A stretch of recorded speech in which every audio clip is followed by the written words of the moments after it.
Welcome to the final and 10th episode of Season 1 for Sharing Life Lessons. I am your host Hamidah, and I want to bring you stories because stories inspire, stories teach, and stories heal. Yes, listeners, this is the last and final episode of Season 1 for Sharing Life Lessons. It has been my honor and pleasure for bringing you 10 episodes of this podcast. I went from knowing nothing about how to host a podcast to actually delivering 10 episodes. To me, that feels good. Also, 1,800 streams, actually over 1,800 streams is what we have already.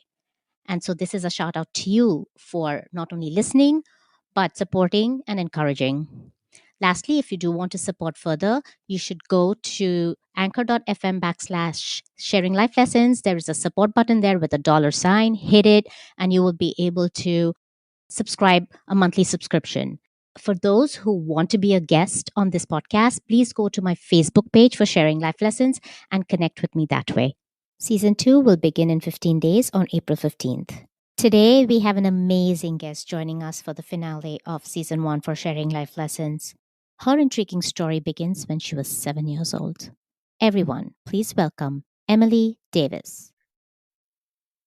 Hey, Emily, thank you so much for being on the show. I am really thrilled. And what I want to let the listeners know is that Emily and I really don't know each other, but I happened to put it out there and ask if there is someone who would like to share their story. And Emily raised her hands, and I'm so thrilled that you raised your hands. So, Emily, can you tell us something about yourself? Absolutely. Thank you so much for having me on the show, first and foremost. I'm really happy to be here, and I'm really excited to get to share my story with your listeners, and I hope it really helps people. I am a best-selling author. I am a psychic. I'm a metaphysical coach that helps people learn to access their spiritual abilities and overcome their fears of doing so. And all of this is because I am a domestic violence survivor. So they all go really hand in hand, and I just am excited and really passionate to get to talk about the journey of not only going through domestic violence, but how you bounce back and create a life that's not centered on someone else's yuck. So Yeah, and I heard you say two very distinct concepts here. One is a domestic violence survivor and one a metaphysical coach. So I'm hoping we can talk about both those aspects of your life on this episode. But let's start, being that this podcast is sharing life lessons, let's start with your life lesson. From everything that you've gone through, what is your overarching life lesson that you would like to share with the listeners? Absolutely. My biggest life lesson by far is that external validation is a myth. You cannot get it. You cannot validate your actions, your thoughts, your beliefs from external sources. It doesn't work in your favor. It never does. It feels really good when someone says something good about you and you're like, oh, yay. But if you can't do those things and validate yourself and your own experience and what is actually true about you and what you're going through yourself or with your own, spirit guide team or with your own intuitive guidance, then it's never going to be effective in helping you grow and heal and expand. And That's, so I think, the biggest one. if you're saying no external validation, then what are you proposing the listeners do? So the biggest thing that I always tell people is you have to get to know your energy, you have to get to know your own intuition, and you have to be the person that you want cheering you on. That's the whole thing. The concept is you have to be your own cheerleader. You have to be that person who, whenever you're having those self-doubts, another part of you chimes up and goes, hold on, stop. Like, you don't need to do this. Like, you are as incredible as you think you are. It's a guaranteed fact of life. Like, you are as amazing as you are. It's true. Like, allow yourself to be that powerful, wonderful person that you are without anyone else's judgment or caring, because anything they're going to say to you about you is only a reflection of them, whether it's a good thing or a negative thing. It's just their own mirror of what their own experience is. So as long as you can validate yourself internally or listen to your intuition or hear your spirit guides or hear whatever it is from like your own guidance team, your own guidance energetic system, that's where you're actually going to get clarity. That's where you're really going to take yourself to the next level. And that's when you're going to stop seeking and being dependent upon other people's emotions and feelings and what's going on. It's a space where life stops happening to you, and instead it's where you start living life. That's wonderful. That is such a good life lesson. So Emily, we do need to talk a bit about what the process would be to get in touch with your intuition and get in touch with your spirit guides. But let's first start with, tell us your story. How did you get yourself into a situation where domestic violence occurred? Absolutely. First of all, I love that you asked that question in general, because I feel sometimes people are afraid to ask that question because they're like almost afraid to ask me because they're afraid that I'm not going to want to take blame, or I'm going to deflect or something along those lines, which is 100% not the case. So I really appreciate that you're like open and vulnerable with that. To answer the question fully, I got to go way, way back to when I was a kid. And I had a really amazing childhood. I really, really, truly did. But I had all of these weird psychic gifts happening from as long as I can remember. I was seeing people in my room that no one else could see. I would walk into a room with in a party, and all of a sudden my brain would just explode with people's different spirit guides and their ancestors and all this stuff like talking in my head. And as a little kid, I would like have a panic attack because I wouldn't know what was going on. All these different things were happening all the time. And obviously it was terrifying, and no one I knew around me really understood what was happening. So even when I tried to talk about it, mind you, I was like 7, so I'm sure it came out really, really odd. But anytime I tried to talk about it, no one really could understand. So I started to think of it as something that wasn't good. I thought it was really odd. And so I tried to suppress that as much as possible. And out of fear and out of guilt and out of shame and all these different things, I spent a lot of my adolescent and teenage years suppressing as much of this as I could. And still I was afraid of things. Still I would be afraid to go to sleep. There was a period of time in high school where I made my mom sleep in my bed with me every single night so that so nothing would come and bother me, or if it did, my mom was right there, so I felt safe. Right? So in high school, you're afraid of people's judgment, just period. But for me, I was like, people are going to think I worship the devil. Like, this is really bad. Like, I can't share any of this. So I had this cap on it. And the issue came is when I was putting that cap on it, it not only blocked my spiritual abilities with all of this fear, but it blocked off a huge part of my intuition. And that's when I really started seeking. I wanted someone to come in and tell me and love me for who I was and tell me how perfect and wonderful I was without me having to share that part of myself. I wanted people to love me for not my whole me, for this part of me that I was going to show to the world. And obviously, because I wasn't being authentic, that wasn't happening, and it wasn't happening. So finally, when this man came in right at like my end of high school and I was easy prey at that point in time, where he was just like, oh, you need these things? I can say these pretty words to you. And I believed everything he said.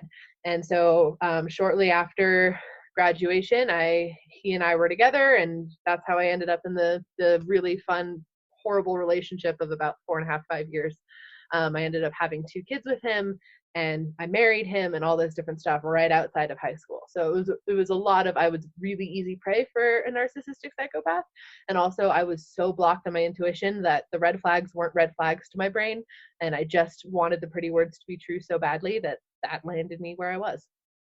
Wow, so you were young, you were vulnerable, and you found the man who understood that you were the perfect prey. Mm-hmm. And so he took advantage of that. When you started experiencing, or when domestic violence was happening, why would you not stop it? Like, why would you let it continue?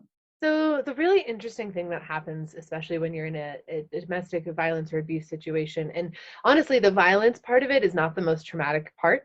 The most traumatic part is your brain is no longer yours. There's no feelings in your brain that you don't, or thoughts in your brain that you don't second guess all the time. So it's literally, they put you in this state where nothing in reality is real.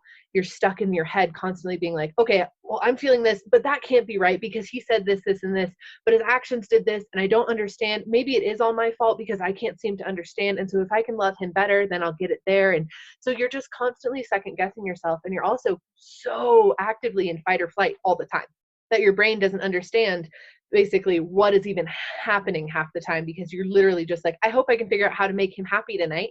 That's all that's in your head at that period of time, because you're just struggling to make it through day to day. And then the other thing that really interestingly happens is part of you doesn't want to admit that you're in an abusive situation, not because, you are in that situation and you don't know what to do next. That's not necessarily it. But by admitting that you're in an abusive situation, you're admitting that you put yourself there, that you got to that point, that you allowed it to get to that space.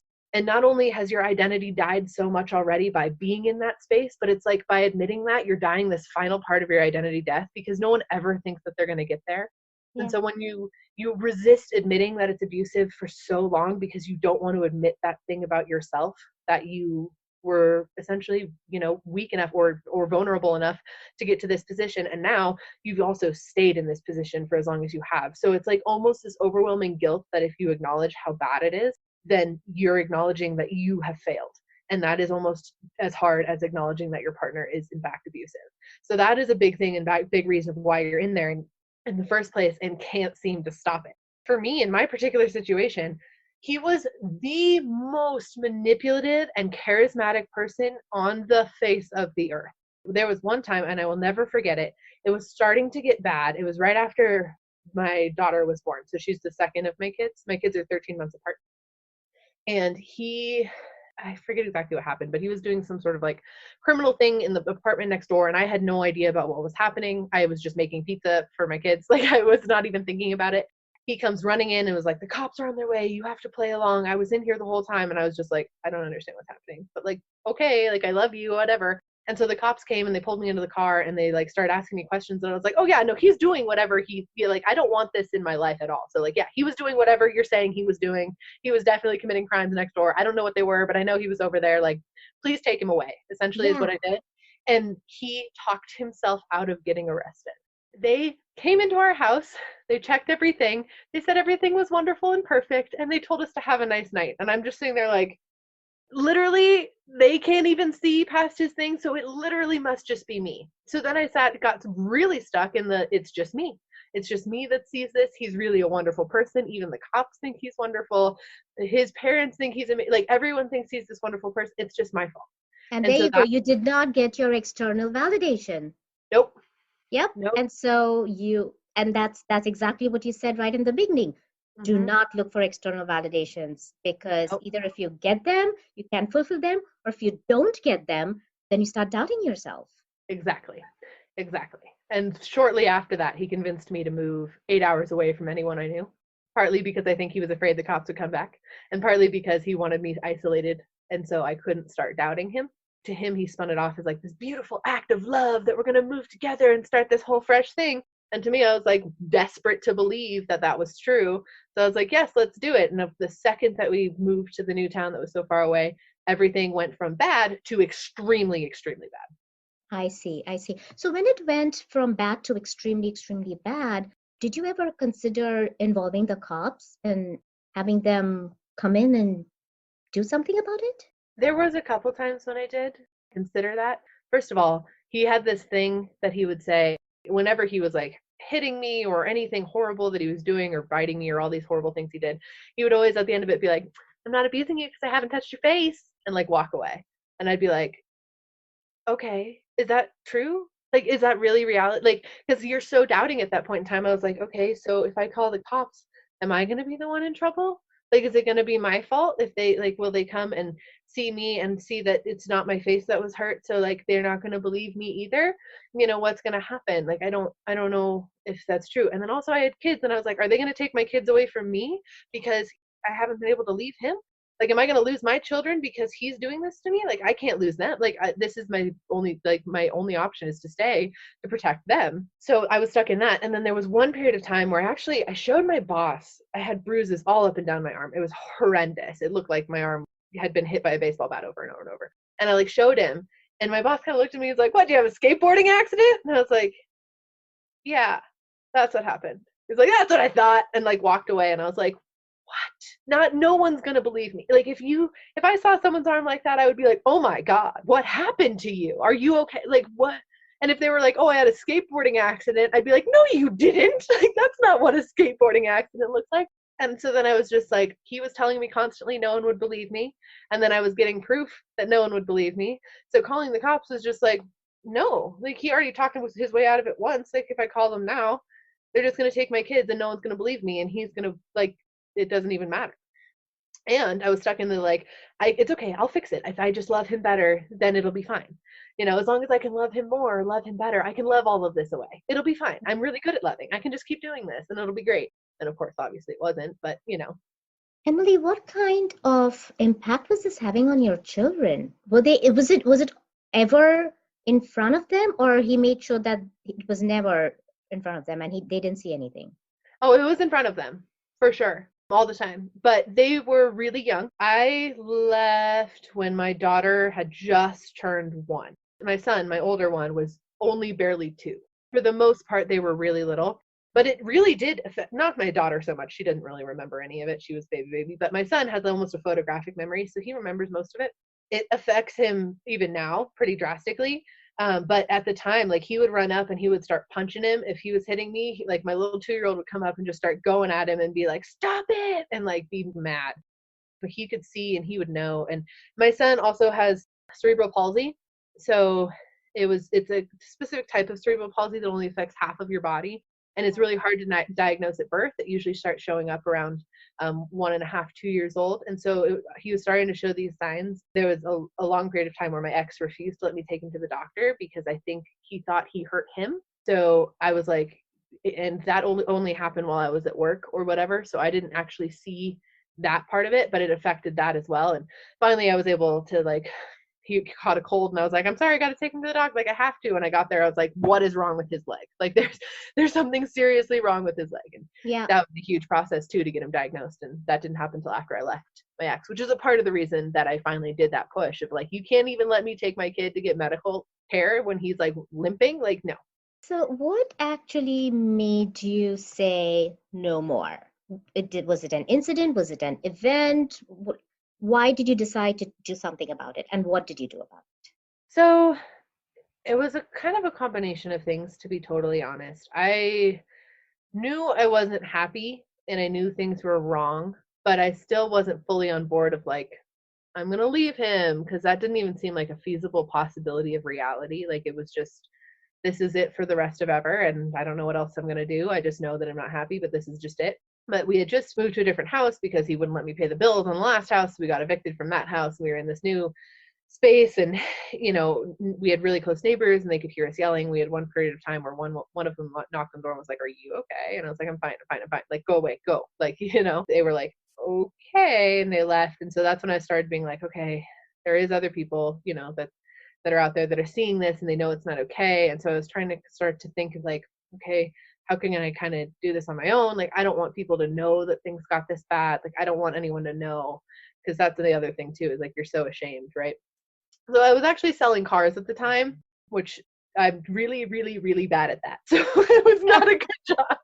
It was not a good job for me in any way, but they hired me for some reason, and I was selling cars very poorly. And a woman walked onto the car lot, and she was almost homeless. Like, she was still wearing like makeup, and she kind of looked put together, but she was definitely like very close, like on the verge of that. And she walked onto the car lot, and she was like looking at our cheapest car, and I went up to her, and she had like all sorts of junk in her arms that she was carrying and stuff. And she was like, "Hey, I would like to buy this car." And so I brought her in, and this whole time I'm kind of thinking like, this isn't real. Like, she's not going to buy this car, but I have to do this, so let's do it. Right. So I'm talking to her about her situation. I was like, okay, well, like, do you have down payment money? Can you make payments? Like, what's your situation? And she's like, well, I don't have it, but I have someone who the down payment for me. Can I call him and leave a message? So she like calls and leaves a message to some unknown person. And then she goes, okay, while we're waiting for him to call back, I'm going to go down the street to the grocery store. I'll be right back. I was like, okay. She left all her stuff, but she didn't come back. And I was like, oh, it's not real. Like, it's okay. Like, she just really was, on that edge, and maybe she was on drugs or who knows. Well, then the guy called back, the person that she had called. And he was like, oh my gosh, I'm so thankful that she's finally getting out of there. I've been begging her every time she's called me. I will more than gladly pay for the car for her right now. Here's all my information so you can run my credit. Like, I will do all of it. Just let me know when she comes back. I will get her in that car and we'll get her home. That's the only thing that matters. He felt like a childhood best friend or something along those lines, like someone that she had known for years and years and years, and was just like Trying to help her. Yeah. And I was like, wow, okay, cool. Like, this is so exciting. I get to help this woman. Like, finally selling cars means something more than just selling a car. Like, I get to help her. And I so badly wanted her to come back, but I had none of her contact information or anything like that. Well, like a week later, she comes back, and I was so excited. I like had all her stuff saved, even though it was like, very much junk. But I was like, I saved it, and I brought it out. I was like, here's all your stuff. Like, I'm so happy you're back. Like, he called back. We ran his credit. He's ready to pay the car for you, and you can go. Like, this is great. And then she like looked at me for like a couple minutes without really saying anything, and she was like, I don't think I can accept anybody's help. And I was like, what? She's like, I don't think I can do it. I don't think I can. And she just like grabbed her stuff and she was like, thank you, and just left. And I was just destroyed. I was so upset and so sad. And I didn't understand why all these people were there trying to help her and she didn't want to accept help. That was like the moment I realized I'm doing the same exact thing that she's doing. There's people in my life that would help me. I'm in this horrible situation and I refuse to see it as a horrible situation because I'm scared. And if I started seeing it as a horrible situation, then maybe people would judge me or all these different things. But I'm refusing help for me and my kids because I don't want to be seen in a bad light. Like, what am I even doing? And that was the first moment where I was like, okay, if people offer me help, I'm going to take the help. Like, I'm not going to live like her. And about 2 weeks later, we went down to visit his mom. No, we came down over the St. Patrick's Day holiday, and it was on St. Patrick's Day. And my daughter woke up in the middle of the night, so I was like up like with her, you know. And he was so mad at me that I couldn't get her to go back to sleep because he was tired and he wanted to go out the next night and all this different stuff. And I was like, I don't know what you expect me to do. Like, she's just awake.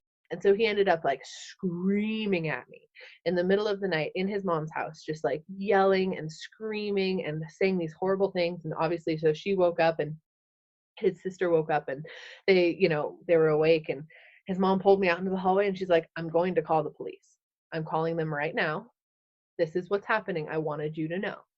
And I was just like, it was like, okay, this is my help moment. And I was like, all right, call the police. So she called the police for me, Nice.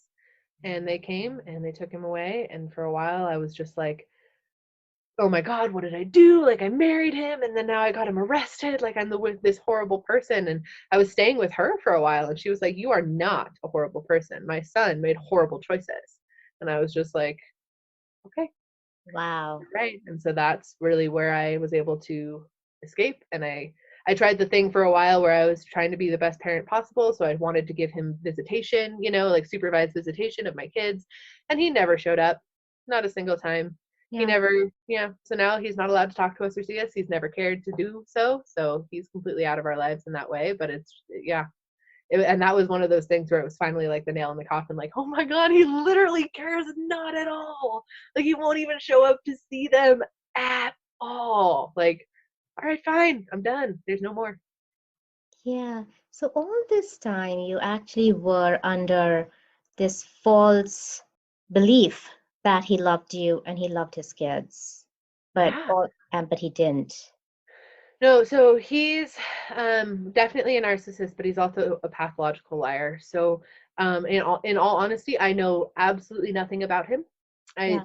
To this day, none of anything of that 5 years, or nearly 5 years of marriage is true at all. I don't know what was truth and what was false. From everything from like what was going on in his physical body. Like, he told me he had all these like a ruptured disc in his back and all this pain, and he like would vomit and like make it real, and it wasn't. His mom was like, no, that's not accurate, like, that's not true. And I was just like, what? Like, he did these physical things, and she was like, no, it's completely false, like, none of that is true. And I was just like, wow. So like, from that all the way to like his childhood, like, none of it, anything he told me was the truth. So he was so good at this manipulation, and he was able to keep track of these huge, extensive, massive lies that normal people never ever would be able to keep track of. And so he had me deeply believing that and first of all, he was also one of my first boyfriends ever. So like, I not only didn't really understand what love was supposed to feel like at all anyway, and he kept telling me he loved me and would do these huge elaborate things to prove that he loved me, air quotes, and it wasn't true. None of it was true. And so it was a long time and a lot of work where I had to be like, okay, I can't just not trust that whatever anyone says is a lie, like, he damaged that part of me. And anytime anyone would say anything to me, I'm like, my instant thought would be like, you're lying. And I'm like, oh, nope, that's him. Like, it was just him. So Yeah. I was Yeah. really trapped in that trap. So Emily, it's been how long now since you've left him? 7 years. Well, yeah, my son was 2. So yeah, 7 years. Yeah. And so where are you right now with that? You think you're healed, or are you still hurt? And is it still lingering in your life? So I did a very extensive healing process. And that kind of goes hand in hand with all my psychic abilities too, because right after I left him, it took about 6 months for me to not literally be terrified all the time that someone was going to come kill me. Like, like it was a long time of like that process. And then finally, like, I was like, oh, okay, like I can start being more comfortable. And I was like, okay, I'm no longer afraid of my psychic abilities. Like they were totally shut off during the marriage because I was in fight or flight. There's no room for magic. And so I was like, there's nothing left for me to be afraid of. I've been afraid for years, constantly. So screw fear. I don't even care what happens. I want to open up to that. But unfortunately, now they were so blocked, not only by the years of me trying to block them, but also by all of this trauma that was standing in the way, that I had to really get super duper healed on the trauma spectrum before they would start to come out. And so I spent about 3 years single, really trying to just clean some of the trauma and stuff out. And then lo and behold, an amazing man showed up, and he's wonderful and caring and everything my ex was not. And I feel like where I am in this particular point in my journey is I've overcome so much of the trauma. I've healed so much of the trauma, but also I'm thankful for it now to a degree, because it really helped me to become the person that I am. And even though I didn't ever really do any of the things I thought I was going to do, like I didn't go to college and do all this stuff that I really wanted to do, when I was a kid, none of that actually happened. But I am now the person that I always dreamed I would be, the person that's resilient and really in touch with this magical part, and really can help other people and all this different stuff. And without that experience and without having to do all that digging and all that stuff, I don't think I ever would have gotten to this place where I feel really healthy and I feel really whole. And even when those things still come back up, I can work through them and I feel capable of doing that. And so it'll be something that I don't know will ever stop truly affecting me. But as it does, the more I heal it, the more I continue to grow and expand. And I'm just really thankful. Emily, thank you for taking us through your intriguing journey. As much as it was full of hardships, it was also full of hope. And those that are going through or are in similar situation as you were in, I'm sure will benefit from the life lessons that you've shared with them. According to the CDC, 1 in 4 women and 1 in 7 men will experience physical violence by their intimate partner at some point during their lifetimes. That's a huge percentage. It's almost a quarter of women and almost 15% of men that will experience domestic violence. And now we're talking about just physical violence. There's also emotional violence, and those numbers are even more staggering. As the quote says, sometimes when things are falling apart, they may actually be falling in place. And Emily, that seems like what happened in your life. Finally, things did fall in place, and I'm so happy to see you on the other side of all of this. What was also intriguing is that you said that you were a metaphysical coach. Can you tell us something more about that as well? As far as my metaphysical coaching stuff, so I really help people to unlock their own psychic abilities, because we all have them. They're just blocked by all the gunk of life. So I help people to unlock them and learn to use them without fear, because fear is one of those big things that stop us from using our magic, and living in fear sucks. So I want to make sure that everyone gets to clear that out. So if you're interested in that, of course, all of my information is on my website, so damselknowmore.com. But I also have a really active Facebook community. So if you want to join a fun Facebook group, we do challenges, and I give you all sorts of my metaphysical wisdom in there. And it's just centered on helping you unlock your gifts and live fear-free essentially around them. So that's called Master Your Magic, Psychic Training and Development. So those are some really good ways to get a hold of me. Great. And we will have all of that information in the show notes. Emily, is there, this was wonderful. I feel like this is a topic that people need to talk about, people need to understand. There may be so many out there who are trapped in a relationship that they don't need to be trapped in. Like Emily said, if you have people who are willing to help you, use the help. Like they are there for you. Why not use it? Why remain trapped? And thank you for being so open and unfiltered about your story, because again, there are so many people who are scared to do that. And I'm happy that you're not, and I'm happy you're spreading the word. Is there a final message you have for those who may be in the same situation that you are in? Yeah, I would say admitting that you're where you're at feels like an identity death. It feels like you've failed and all these different things. But the truth is that admitting that is your first step in becoming the person that you want to be, and becoming the person that is stronger than the person you were before. And so don't stay stuck in fear because you think it's the right thing to do. If you're scared in your relationship, it is not a relationship. Fear should not be part of your everyday. in any way. And if you're sitting there scared of how they're going to react to the emotions, or if you do the dishes, you're scared that they're going to be angry at you because you're not spending time with them. But if you spend time with them, they're going to be angry at you because you're not doing the dishes. That's not a relationship, and you can't love it away. You deserve to be happy, and you deserve to feel whole, and you deserve to live each day without thinking and fearing constantly. So that would be my number one message is you are deserving, you're worthy, and you are magic, regardless of what anyone else says, and you deserve to live in happiness and not in fear. Very well said, Emily. If you are scared in your relationship, then it is not a relationship. And listeners, if any of you find yourself in this situation, then you owe it to yourself to do something about it. If you need any information on how to contact Emily, it'll all be in the show notes. And this brings us to the end of season 1 of Sharing Life Lessons. But I cannot end without mentioning the COVID 19 situation. We are in a precarious situation. And right now, I want to extend lots of prayers to those who are suffering from COVID 19. I want to say a big thank you to the doctors, nurses, and healthcare staff who are in the front lines on our behalf, trying to help those impacted by COVID 19. And I want to send a lot of strength to the family members who have lost their loved ones to this virus. I want to end this episode with a huge virtual hug to all the medical professionals out there.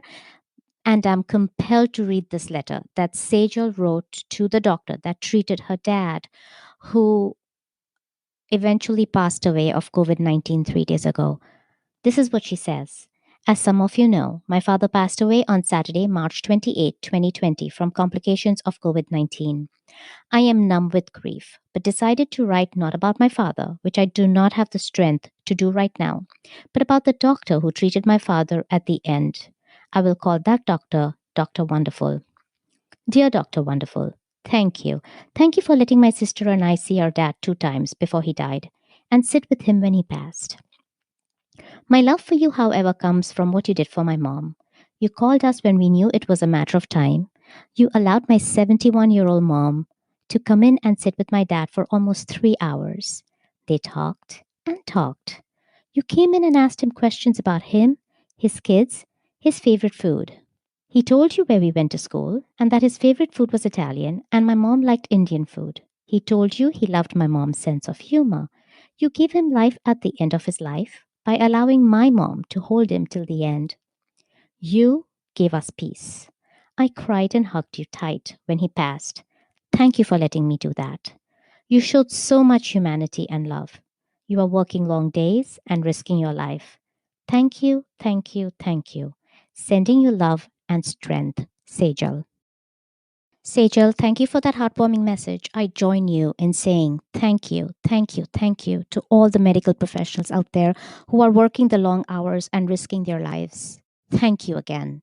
With that, we end this episode here. See you again in 2 weeks on April 15th with the first episode of season 2 of Sharing Life Lessons. Until then, stay safe, be happy, and be well.